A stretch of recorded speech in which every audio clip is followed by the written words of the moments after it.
जय श्री कृष्णा। राधे राधे।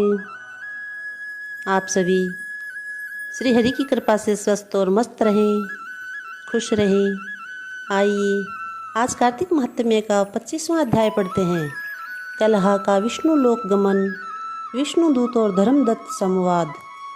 धर्मदत्त बोला, तीर्थ दान व्रत आदि करने से पाप दूर हो जाते हैं, परंतु तू प्रेत योनि में है, इसलिए तुझे अधिकार नहीं है।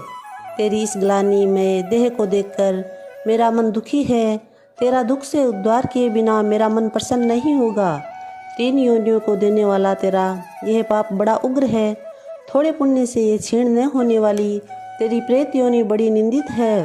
अतः इस जन्म में जो मैंने कार्तिक का व्रत किया है, उसके पुण्य के आधे फल से तू श्रेष्ठ गति को प्राप्त हो। यज्ञ दान और तीर्थ ये कार्तिक व्रत के बराबर नहीं हो सकते।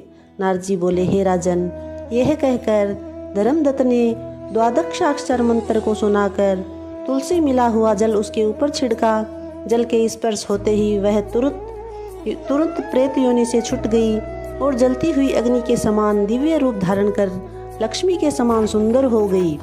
तब वह ब्राह्मण को प्रणाम कर दोनों हाथ जोड़कर हर्षित वाणी से बोली, हे द्विजश्रेष्ठ, आपकी कृपा से मैं नरक से छूटी। पापों में डूबी हुई मुझको आप नौका बन गए हो। नारद जी बोले, तब कलह ने विष्णु के रूप को धारण करने वाले देवताओं से युक्त एक प्रकाशमान विमान को अपनी तरफ आते हुए देखा। पुण्यशील और सुशील नामक विष्णु के द्वारपालों ने कलह को उस श्रेष्ठ विमान में बिठाया। तब धर्मदत्त ने विमान को आश्चर्यपूर्वक देखा और विष्णु रूपी उन गणों को देखकर दंडवत प्रणाम किया। उन दोनों ने द्वारपालों ने उस ब्राह्मण को उठाकर उसकी प्रशंसा करके धर्मयुक्त वचन कहे। गण बोली, हे ब्राह्मण, तुम बहुत अच्छे हो, तुमको बार बार धन्य है। तुम विष्णु की भक्ति में सदा लगे रहते हो, दिनों पर कृपा करते हो, धर्मज्ञ हो, विष्णु के भक्त हो। तुमने बचपन से लेकर जो कार्तिक व्रत किया था, उसका आधा फल देने से कलह के पूर्व जन्मों के सब पाप नष्ट हो गए। तुम्हारे स्नान के फल देने से इसके 100 जन्मों के पाप मिटे और हरि का जागरण आदि करने से इसे विमान मिला।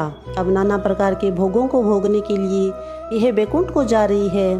तुमने कार्तिक में जो दीपदान किया था, उससे इसे तेज मिला है, और तुलसी के पूजन से तथा कार्तिक के व्रत से जो तुमने इसको पुण्य दिया है, इसलिए यह विष्णु के समीप जाने की अधिकारिणी हुई है। हे कृपानिधि, तुम भी इस जन्म के अंत में स्त्रियों सहित बैकुंठ को जाओगे और विष्णु के बैकुंठ में भगवान की सारूप्यता मुक्ति को पाओगे। इस लोक में वे ही धन्य है करते हैं और उन्हीं का जन्म सफल है। जो मनुष्य भक्ति पूर्वक भगवान की आराधना तुम्हारी तरह करते हैं, उनको कोई वस्तु दुर्लभ नहीं है।